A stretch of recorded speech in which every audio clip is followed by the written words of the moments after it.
నేను ఫ్యూచర్ వచ్చాను. నేటి అంశం sustainability, mental health and air, water, soil pollution అనే అంశం. సుస్థిరత అంటే భవిష్యత్తు తరాల వారి సొంత అవసరాలను తీర్చుకునే సామర్థ్యాన్ని రాజీ పడకుండా అవసరాలను తీర్చుకోవడం, పర్యావరణ, సామాజిక మరియు ఆర్థిక అంశాలను కలుపుకోవడం. గాలి, నీరు, నేల ఎలా కలుషితం అవుతున్నాయి అంటే వాహన ఉద్గారాలు, మండే శిలాజ ఇంధనాల ద్వారా మరియు ఇంటెన్సివ్ ఫార్మింగ్ వలన ఏర్పడుతుంది.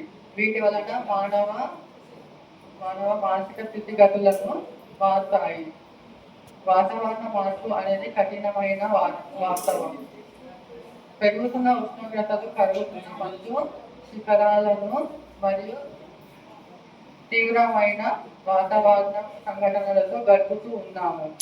వీటిని తగ్గించడానికి మనము మొక్కలు నాటడం, నీటిలో వ్యర్థాలను పడవేయకుండా ఉండడం మరియు వీటిని ఛేదించడానికి ప్రభుత్వాలు, వ్యాపారులు, సంఘాలు మరియు వ్యక్తులతో పని చేయాల్సి ఉంటుంది.